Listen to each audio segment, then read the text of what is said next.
گھنٹے کا دورہ قرآن ہے، اس کا اپنا ایک لطف ہے اور اپنا ایک سیٹسفیکشن ہوتی ہے کہ جی ہم نے شروع سے لے کے آخر تک قرآن ختم کر لیا، کیونکہ ہماری قوم کی یہ بھی ایک بہت بڑی کمزوری ہے یا ان کی آرزو ہوتی ہے کہ ہم کیا کر لیں، قرآن سے ایک دفعہ گزر جائیں۔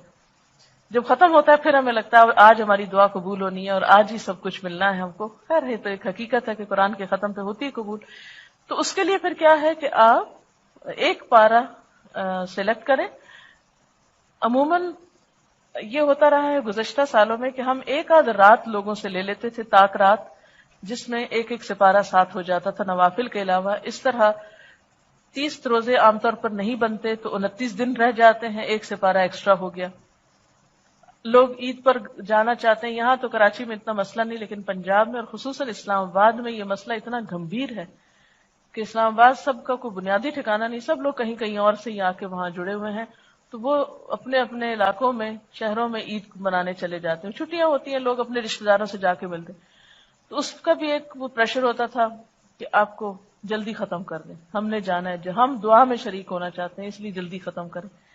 ورنہ میرا دل یہ ہوتا تھا کہ جیسے 29ویں روزے کو ہو تاکہ میکسیمم ٹائم ہم اس کے ساتھ گزار سکیں۔ اس کے لیے ایک حل تو یہ ہوتا کہ طاق راتوں میں سے کوئی رات ایک یا دو لے لی جائیں تو وہ 1.5 سپارہ کر کے اس میں کچھ وقت گزر جاتا ہے۔ لیکن اگر یہ ممکن نہ ہو تو آخری 10 پارے جو ہیں ان میں سے کچھ پارے ایسے ہیں کہ جن کو باہم کمبائن کیا جا سکتا ہے اور ایک دن میں ایک پارے کی بجائے 1.5 پارہ کیا جا سکتا ہے۔ لیکن پہلے 10 پاروں میں یہ چیز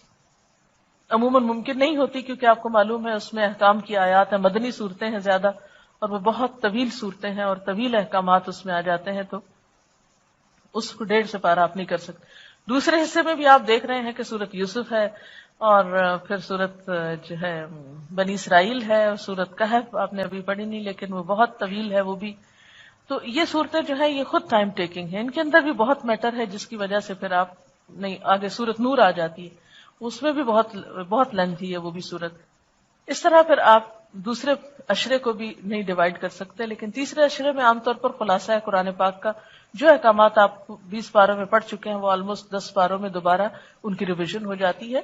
اور ایک جامع پارے ہیں لیکن اس میں ڈیٹیل عام طور پر کم ہے، تو وہاں آ کر آپ جلدی بھی کر سکتے۔ 30 پارہ سب سے مختصر ہے، اس میں بہت ڈیٹیلز نہیں ہوتی، کیونکہ سب صرف دل ہلانے والی اور ایک کنکلوژن ہو رہا ہوتا ہے قرآن کا، یہ تیار کیا جا رہا ہوتا ہے انسان کو قرآن پڑھنے کے بعد عمل کے لیے۔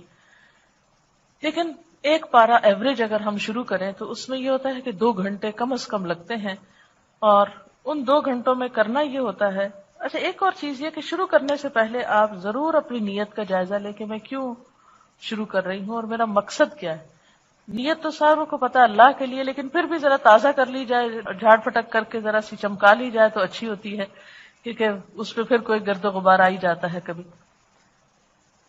اب یہ ہے کہ نفل پڑھ کے آپ آغاز کریں، یعنی یہ نہ بھولیں کبھی بھی، کوئی بھی کام جب آپ کو کرنا ہو تو ضرور اللہ تعالیٰ سے استخارے کی دعا بھی کر سکتے ہیں۔ اب یہ ہے کہ اچھی طرح اللہ تعالیٰ سے دعا کر کے، اور دعا میں صرف یہ دعا نہیں کرنی کہ یا اللہ میں بہت اچھا بول لوں، یا اللہ لوگ امپریس ہو جائیں، یہ نہیں دعائیں کرنی، دعا یہ کرنی ہے کہ یا اللہ میری نیت اپنے لیے خالص کر لے اور قبولیت والے عمل کی توفیق دے، ایسا کام کرو جو تجھے پسند آ جائے اور جس سے تیری مخلوق کو فائدہ پہنچ جائے۔ وہ اگر ٹوٹا پھوٹا بھی ہوا تو آپ دیکھیں اس کی تاثیر کہیں زیادہ ہوگی بنسبت اس کے کہ آپ بہت عالی شان کام کریں اور اس کا اثر کچھ نہ ہو۔ ٹھیک ہے، تو نیت کی اصلاح سے نفل کے بعد خاص طور پر وہ جو ایک ٹپ میں نے آپ کو دی ہے کہ جب آپ دورہ قرآن کرانے لگے تو اس سے پہلے دنیا کی فالتو باتیں چھوڑ دیں، کم از کم کچھ دیر ضرور خاموشی اختیار کریں، اپنی نیت کو، اپنے ان سب چیزوں کو حاضر کریں۔ الہدا میں تو ہم عام طور پر یہ کرتے ہیں کہ اس سے پہلے تجوید کا یا قرآن کی تلاوت کا سیشن رکھتے ہیں۔ گھر میں بھی آپ اگر کر رہے ہیں یا کہیں بھی کر رہے ہیں، ایک ٹیپ ریکارڈر اٹھا لیں یا کہیں فٹ کر دیں، اور قاری غامدی کی یا کسی بھی جو آپ کی پسند کے قاری ہیں ان کی آپ اس دن کا جو پارہ لگنا ہے اس کی کیسٹ آن کر دیں، تاکہ جو لوگ باہر سے آئیں وہ بھی آ کے شغل میلہ نہ کریں، آ کے کیا کریں، خاموشی اور احترام سے بیٹھتے جائیں اور تلاوت سنتے جائیں۔ اور ایک شخص مقرر کر دے، جیسے اسلام آباد الہدا میں یہ ہوتا تھا، ویکلی کلاس میں لیا کرتی تھی، تو میں نے اپنی ٹیم بنائی ہوئی تھی اسٹوڈنٹس کی کہ جو لوگ تو شروع میں آتے ہیں تو میں کہہ دیتی تھی جی آج کا لیسن اس نمبر آیت سے ہے، وہ اپنا وہاں سے کھول لیتے تھے۔ جو لوگ لیٹ آتے ہیں ان کو پتہ نہیں چلتا، پتہ نہیں کہاں سے کیا ہو رہا ہے، تو ایک ٹیم ایسی ہوتی تھی کہ جو کھڑے ہو کر لوگوں کو قرآن پاک کھول کے وہاں انگلی رکھوا کے ان کو بٹھاتی تھی، ورنہ جو لوگ لیٹ آتے ہیں وہ کیا کرتے ہیں، وہ آگے سے پیچھے، پیچھے سے آگے، وہ اس کو کر کے تو ساری برکت محفل کی ختم کر دیتے ہیں، شور ہنگامہ بھی ہوتا ہے اس سے۔ تو آپ یہ بھی کر سکتے ہیں کہ اگر لوگ اپنے قرآن پاک ساتھ لے کر آئیں اس میں تو زیادہ بہتر ہے۔ خالی سننے سے جب دیکھنا بھی ساتھ شامل ہوتا ہے اور خود اپنا دماغ لگانا تو اس کا اثر اور اجر بڑھ جاتا ہے۔ یعنی خالی سننا بھی فائدہ مند ہے، لیکن سن کے ساتھ دیکھنا اس کا دوہرا ثواب ہو جائے گا نا، دو کام آپ کر رہے ہیں، دو فیکلٹیز کو یوز کر رہے ہیں۔ اس کے لیے عموماً جو قرآن پاک استعمال کیا جاتا ہے وہ ہے مولانا مودودی کا، کیونکہ اردو ترجمہ اس کا بہت فلوئنٹ ہے۔ بس اس میں صرف ایک مشکل ہے کہ کہیں کہیں اردو کے الفاظ بہت مشکل آ جاتے ہیں جو ہماری اب پبلک کو سمجھ نہیں آتے، ان کی طبع نازک پہ گراں گزرتے ہیں۔ تو کوشش کریں ڈکشنری لے کے جو لفظ آپ کو خود سمجھ میں نہ آئے ان کے اردو ترجمہ ساتھ ہی مارک کر لیں، یعنی جہاں تفسیر اور آپ تیار کر رہے ہیں، پڑھ رہے ہیں، سیکھ رہے ہیں، وہاں اس کو ان لفظوں کا ترجمہ خود کریں، کیونکہ میں عام طور پر اس کو موقع پر ہی بدلتی چلی جاتی ہوں، لفظ آسان کر دیتی ہوں جس سے لوگوں کو سمجھ آ جاتا ہے، لیکن ویسے اردو کی سینٹنسز کی سٹرکچر کے اعتبار سے یہ ترجمہ جو ہے وہ بیسٹ ہے۔ اگر وہی ترجمہ لوگوں کے ہاتھ میں ہو تو آسانی ہوتی، لیکن کسی کو کبھی مجبور نہ کریں کہ جی آپ یہ ترجمہ ضرور پڑھیں اور یہ نہ پڑھیں، جو جس کا دل چاہے جیسا مرضی لائے، ہمیں اس سے کوئی غرض نہیں، کیونکہ ہم نے لوگوں کو کسی خاص مسلک یا گروپ یا کسی اس میں نہیں ڈالنا، ہم نے تو لوگوں کو اللہ سے جوڑنا ہے۔ اور دورہ قرآن کی اصل غرض بھی یہی ہے کہ لوگوں اور اللہ تعالیٰ کے درمیان ایک تعلق مضبوط ہو جائے۔ جو بھی کوئی ترجمہ قرآن وہ یوز کریں، پلین لانا چاہتے ہیں پلین لائیں، نہیں بھی لانا چاہتے تو مجبور نہ کریں، لیکن اسٹوڈنٹس کو ہم تھوڑا سا پابند کریں گے کہ وہ اسٹوڈنٹ ہونے کا ثبوت دیتے ہوئے قلم اور کتاب اپنے سامنے رکھیں۔ علامہ بالقلم اور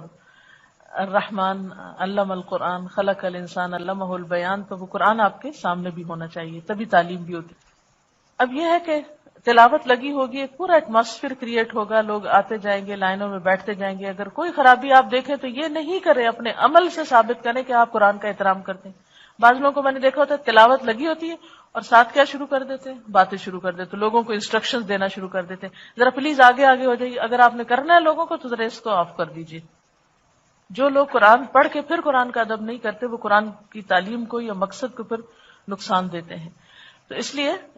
اگر آپ کو بیچ میں کوئی بھی اعلان کرنا پڑ رہا ہے یا کوئی انتظامی کام کرنا پڑ رہا ہے تو آپ اس کیسٹ کو آف کر دیجیے۔ اور اس میں آپ دیکھیے کہ بعض اوقات لوگ جگہ لینے کی خاطر بہت ارلی بھی آ جاتے ہیں، ایک ایک گھنٹہ بھی